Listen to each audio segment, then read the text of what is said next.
आप लोग अपने शब्द मेरे मुंह में डाल के निकलवाना चाहो तो वो नकल कर दिया वो निकल नहीं सकते। इसलिए आप अपने शब्दों को अपने पास रखो। हम जो बताएं उस कांग्रेस की तरह नहीं है कि लूटो खसोटो अपने जेब में डालो, अपना बेटा बाप ये सब लगे रहते हैं। हम तो समाज की चीज समाज के लिए देने में विश्वास रखते हैं, चाहे फिर हमारा कार्यकर्ता हो चाहे हमारा नेता हो, वो महापुरुषों के दिखाए रास्ते पर हम चलते हैं।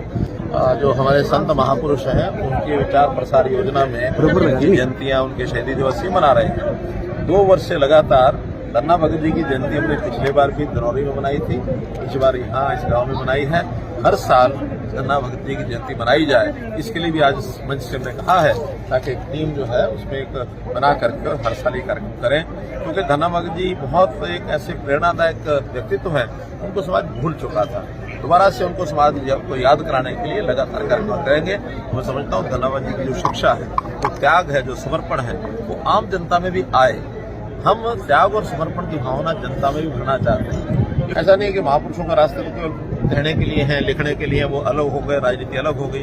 हम राजनीति में इन सब महापुरुषों की शिक्षाओं को लाने के लिए ये सब करते हैं और उससे बहुत बड़ा अच्छा लाभ मिल रहा है, प्रभाव जा रहा है। इस प्रकार से चाहे आज फिर मोदी जी के इस प्रकार सेवा के काम जितने उन्होंने किए हैं, मोदी जी ने दुनिया में भारतवर्ष का नाम कैसे ऊंचा उठे ये कर रहे हैं। देश को एक प्रकार से देवता माना है, देश पहले बाकी सब बात में इस तरीके से काम किया।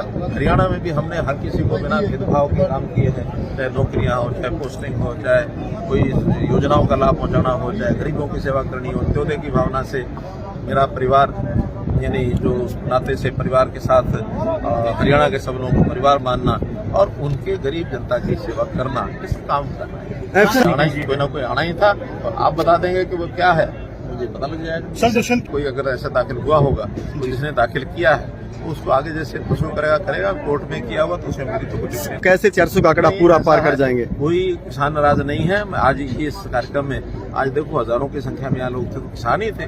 गाँव के अंदर सामान्यतः जो लोग आते हैं किसान ही ज्यादा आते हैं। कोई शहर तो ऐसा है नहीं कि जिसमें व्यापारी और उद्योगपति आएंगे। शहरों में उद्योगपति और वो सब भी हमारे कार्यक्रम में आ रहे हैं, किसान भी आ रहे हैं। और किसान को जब हमने दिया है उसका वर्णन सब हम करते ही हैं। किसान की जमीन, किसान की जो खेती है, 14 फसलें हम ले रहे हैं इस पर MSP पर। किसान की जो फसल का पैसा तुरंत उसके खाते में DBT जाता है। आज किसान जो है अपने आप को लखपति मान लेता है जब उसकी फसल का पैसा आता है, पहले तो उसको पता ही नहीं लगता था। सर अब की बार पूरा